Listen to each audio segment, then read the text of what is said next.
Learning is a process of acquiring knowledge and skills. Development is the growth of a person's potential through learning. This is supposed to benefit the company as it is part of the performance and reward management of human resources. If the employees possess and develop their knowledge and skills, they become an asset for the company. When it comes to training, one must identify the needs, design activities, implement and evaluate them. In international HR, there are specific steps companies can take to prepare an employee for working abroad. Briefing is pre-departure training. Employees learn about the country he is assigned to. They are briefed on housing, schooling, work, opportunities for partners, visa, and security. Often, the employees ask to undertake a pre-assignment visit, which provides an opportunity to turn the learning about the new location into knowledge. Organizations offer language training if the employee and their family are going to live in a country with foreign language. However, this might not be necessary if the company's language is, for instance, English. Employees should also be trained in cross-cultural awareness. The aim is to help the employees cope with difficult situations in the new country and hence improve productivity. Cross-cultural training must address new and up-to-date issues and concerns. Also, when it comes to international training, expatriates should know that different cultures and societies have different traditions and behavior. Investing in talent development is investing in human capital. Talent development is focused on leadership. It is also very complex and has three basic elements: challenging assignments, risk management, and hardship testing. People learn a lot by doing something they have never done before. Planning of such assignments is very important. However, employees learning from their mistakes can decrease the performance, which is where the importance of risk management comes in. The open tools such as coaching, mentoring, training, feedback can help to avoid making mistakes. However, an employee should also know how to deal with difficult situations if they occur.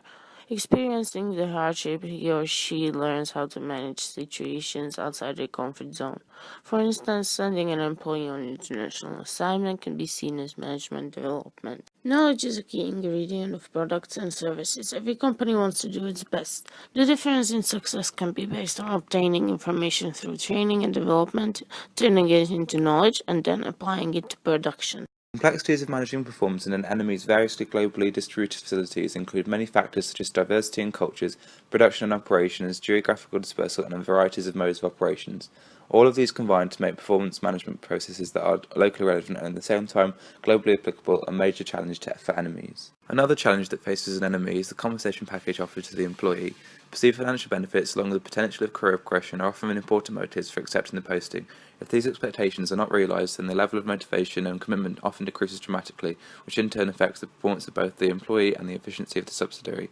It is therefore crucial for managers to implement strategies such as training opportunities for promotion and targets for the employee that offer monetary rewards if achieved.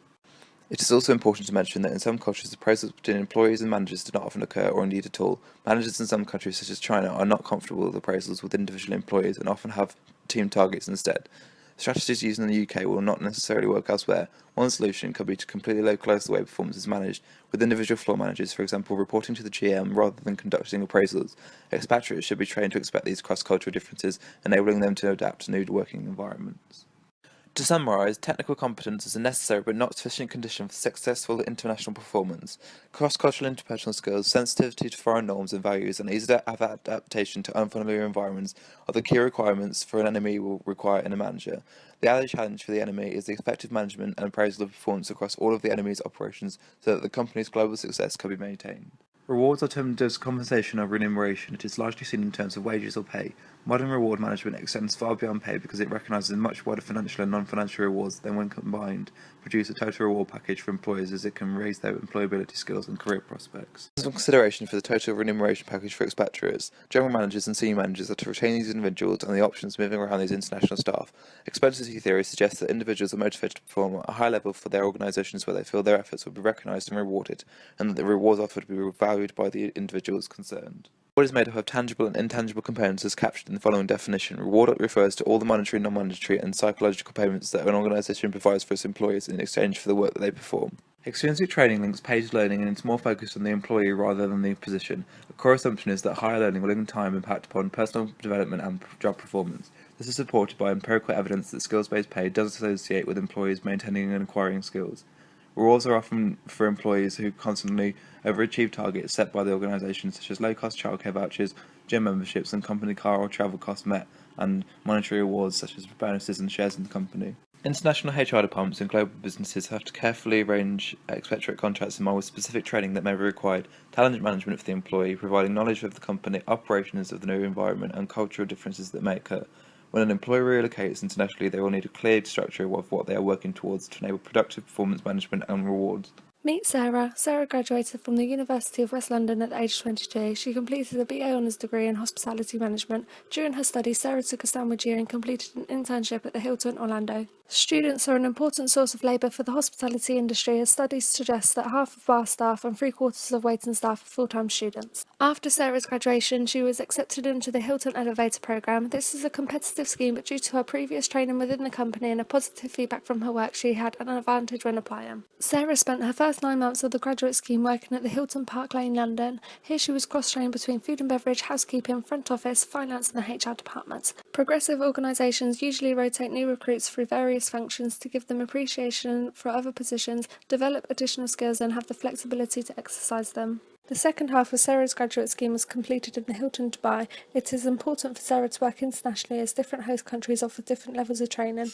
This is a challenge for the international HR department, as they have to provide briefing for Sarah so that she can understand the host country environment, local culture and to feel comfortable with her new surroundings. When Sarah first moved to Dubai, she felt frustrated and confused. This is called culture shock. A solution that the international HR department provided was cross-cultural training sessions and language classes. This is so that Sarah can understand diversity differences and adhere to Sharia law. When Sarah had completed her graduate scheme, she was offered a job as the food and beverage assistant manager at the Hilton Park Lane. The international HR department at the Hilton had recognised her continuous good performance through her training and felt like Sarah was ready to take on more challenges. After 3 years as assistant manager, Sarah was promoted to food and beverage manager. Sarah was offered mentoring. This is a soft approach to human resource management as it's humanistic focused. This enabled her to learn different management skills in which she could practice with her team.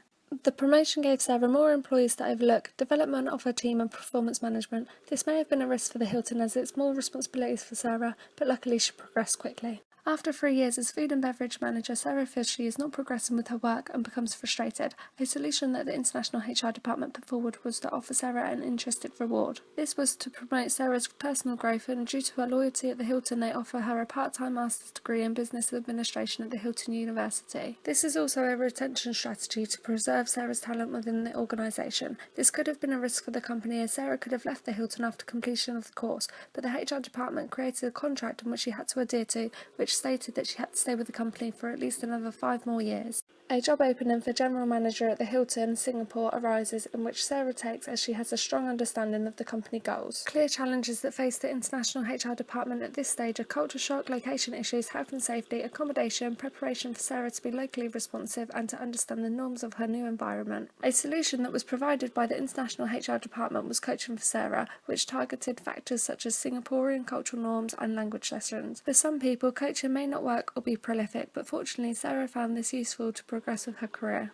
Sarah has a smooth move to Singapore, as she is now given an expatriate contract which includes many benefits and rewards. A challenge that Sarah could have come across is transferring her culture and knowledge, as there may have been resistance to Western ideas. There are 3 approaches that the HR department has to consider for this role: homemade approach, host country approach and global approach. They selected host country approach so that Sarah, as an expatriate manager, can transfer her knowledge from the parent company to its overseas subsidiary. Sarah could have come across culture shock, but due to her previous experiences, she was more aware and adaptable to her new environment. Sarah spends 8 years in Singapore. In this time, she met Cheng and they became husband and wife. Sarah has now gained an exceptional level of skills and talent from her career at Hilton. Statistics show that skills shortage are in chefs and managers within the hospitality industry. Therefore, it is in Hilton's greatest interest to keep Sarah within the company. Due to her commitment, hard work and recognition, Sarah was offered a job as Chief Executive Officer in London. This is a positive solution for the international HR department, as they will now not need to go through the process of recruiting, selecting, performance management, appraisal, employee development and reward.